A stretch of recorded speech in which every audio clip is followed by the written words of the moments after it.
Hello, welcome back. In this video, we will explore the idea of long waves of innovation, looking back over time to today. Then we will look at how the materials energy nexus is seen in Europe via the method to define critical materials. Let us begin by looking at the long waves of innovation. In this image, we start with our ancient ancestors who made tools and weapons out of stone in the Stone Age. Then the transformation of metals arrived with copper, bronze, and iron. This requires energy in the form of fossil fuels to smelt the metals and thereby transforming the metal. Next, we make a big jump forward in time to the Industrial Revolution. The first use of coal-fueled power, steam power, was to pump water out of mines, allowing deeper mining. The use of steam power went on to dominate the 19th and 20th centuries. Indeed, the burning of coal to generate steam for driving turbines to create electrical power is still widespread across the world today. Also, during the 19th and 20th centuries, the developments of metals moved at pace too. Examples include steels, aluminium alloys, and today, a range of critical materials. And finally, we arrive at the latest wave, where renewable energy generation and digital technologies come together. It can be argued this is a new industrial revolution, as fossil fuels are finally being replaced. What remains the same is that energy and materials, especially metals, are two sides of the same coin, at the core of human innovation and activity.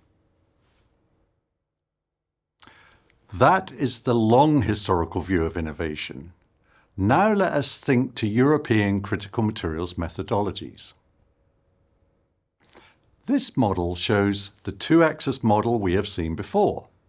Here, economic importance and supply risk have lines on each axis, allowing the formation of a 2x2 matrix.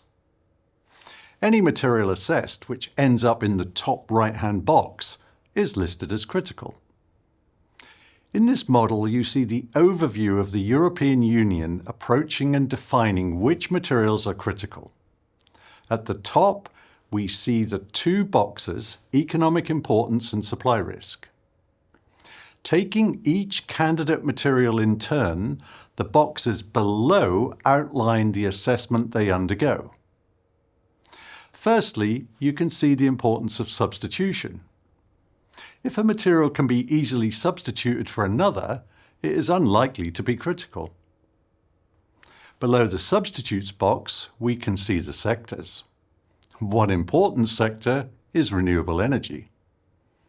Below that is the value added to the economy of materials and technologies.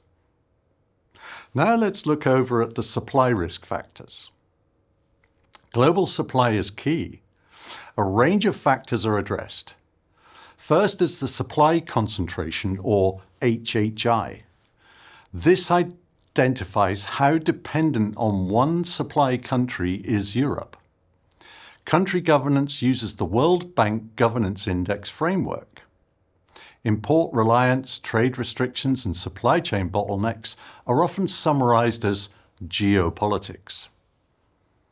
This is where usually powerful countries in the world vie for supply, control, and power. Finally, the recycling potential for a material is assessed. Simple? No, it's not. It is complex, and not everyone agrees on how this assessment should be done. Here we see the 2x2 matrix when all the candidate materials have all been assessed and placed onto the graph. Just take a moment to note where gold is. Yes, it's in the bottom left-hand box. It is not critical. This shows how aspects such as high price and a low amount of material are not major factors in determining criticality.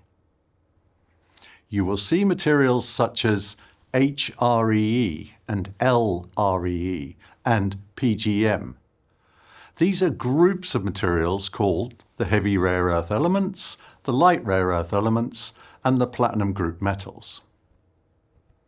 If you look at the two materials added in the top right-hand corner, you will see LREE neodymium and HREE dysprosium. These we have added to the graph to show where they sit when they are separated from the LREE and the HREE groupings. You might recall neodymium dysprosium are key magnet materials essential for wind turbines, and they are highly critical. So, what are the take-home points in this video?